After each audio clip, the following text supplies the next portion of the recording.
Welcome to the Tannat Show. I'm Scooby-Doo tonight for a reason. Oh, I can't see though completely. Welcome to the Tannat Show, everybody. Every Thursday, a little bit of a makeshift studio for several reasons. My hair looks crazy. Anyways, every Thursday, 8 p.m. for 10 beautiful minutes. And tell me who's tuning in tonight. Tell me who's tuning in tonight. What Chateau O'Brien wine you are drinking and all that other stuff. So I have a reason why I'm wearing Scooby-Doo tonight because I'm going to talk about a new wine that I am releasing this coming weekend. So as you know, we have four different segments. One about the vineyard, the wine, then about a little bit of a story we're doing. And Shaggy, that's cute. So anyways, exactly. So I don't have my Shaggy. He's not here right now. I don't know where he is. But he's an OBX. I know that. So I'm not. So anyways, so about the vineyard and where we're at and harvest and all that stuff. And then a little bit of a story of something that happened to the winery at the winery, whether it's me, somebody else, or what have you. So anyways, so keep telling your friends about that we're on YouTube Live. The numbers are growing. You know, it's taking time to build up and people are traveling. So, you know, hopefully now that fall is upon us, almost. I call it pre-fall. And it's supposed to be gorgeous this weekend. Low 80s, no humidity like today. Thank God. I can't wait to see the humidity go away. So anyways, good for the vines, good for me, and good for you. And then a little bit of a tasting, and that's related to my Scooby-Doo outfit tonight.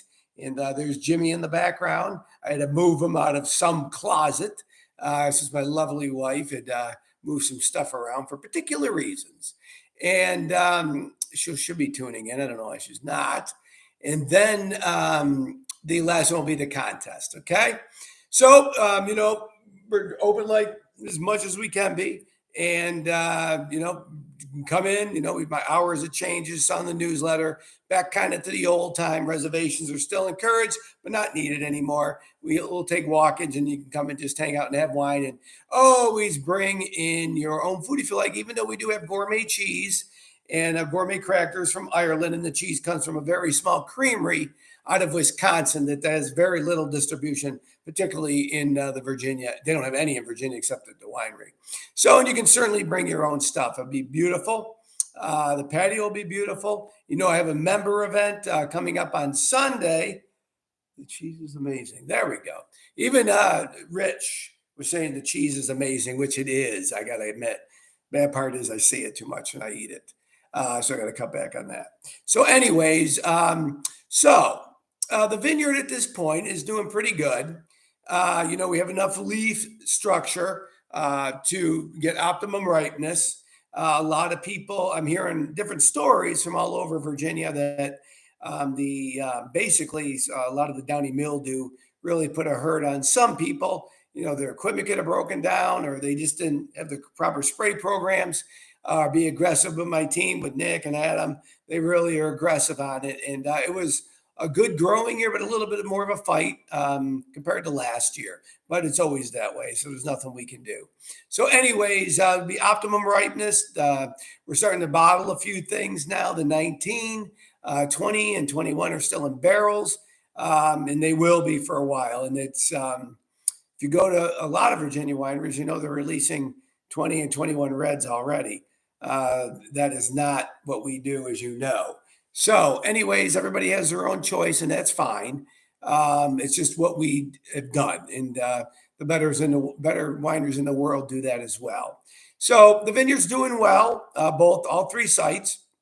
The wine is resting and developing itself. It's being watched and monitored, particularly in the barrels, so nothing goes south. So that's kind of what that is. So something had happened, and somebody asked me this last week, actually. So, and I don't think I've even talked about this one. So it actually, one of my staff members had dropped somebody's bottle of wine in the middle of in the hallway, and it made a pretty big noise. It didn't break the bottle, or it did not break any of the tile work. But I remember years ago, somebody bought a case of reserve Chardonnay, and they were tipsy, I would say. And, they had a case, but the top of it wasn't sealed to one side. The other was from when we do the bottling, we seal everything up. But that one was not on the top. So I brought it out and put it near the front. And that person flipped it over. And they tried to carry it, and they tried to open up the door, and it went everywhere. Every bottle broke because she was trying to catch them when they were coming out, and she couldn't. And not one bottle made it through. So I did replace some, obviously. She didn't want me to, but, she's a good client, and I did it. But that's the only time I really had anything like that ever happen that I know of anyways. I'm sure other people have purchased stuff and bought some stuff, but every bottle of the Chardonnay out of that case was broken, and it was loud. And she was embarrassed, but it happens once in a while in the way of things breaking and glass and stuff, but never like that. And it was funny that somebody asked me that. And, I guess, and then one of my staff that dropped the bottle made me think of it too when we were talking about it. So that was kind of funny. So I'm glad I brought that one up because I never have. So for the new wine release related to Scooby-Doo, it is the brand new 2017 Buddy's Bistro Red. Buddy's Bistro Red. It is 50% Petit Verdot and 50% Cab Sauv, a little bit different because 17 was a phenomenal growing year. And I can tell you the aromatics on this, today was the first time I had it with my winemaker and vineyard manager since it was bottled. And the floral characters of this are unbelievable. It's probably the most floral wine that I've had, actually, that's a blend. It's just really, all my reds are minimally 24 months in a French oak barrel, minimally 24 months in a French oak barrel. cherry, black currant, little rose petal coming out of this. Very uniquely. I mean, that Petit Verdot is speaking for itself. There is some, it's acidic, but it's not masked, and there's a tannin structure. But you know, the Buddies, the Luigi's, the Padlock Red are meant to be lighter, and that's what we did here. But this, the aromatics on this is unbelievable, and all the 17s work. Because the 17s were, it was a phenomenal growing year. Even if you've had the new Tannat, which a lot of people think the 17 is one of the best ones I made. And when I did the small Tannat vertical last week, that was the 14 came in second. And the 14 was the one that of the three that I did 12, 13, and 14. And the 14 came out of nowhere. But then when they did the 17, where it was between the 17 and the 14. So pretty amazing, actually. And I knew the 14 needed to be laid down for a little while. And if you haven't had the 14, it is really smoking now. Man, the aromatics on this is unbelievable.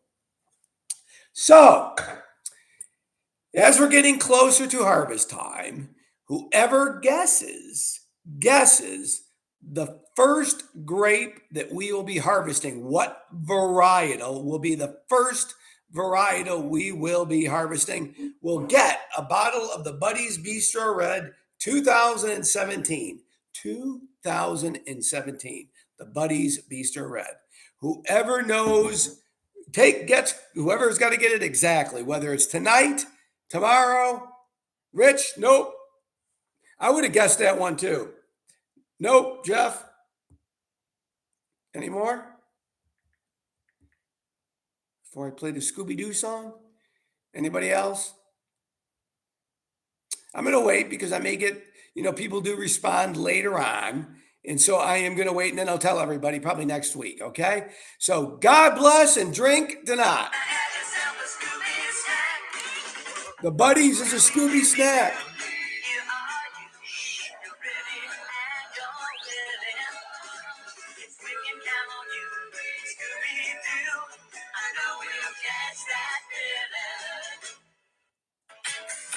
Goodbye.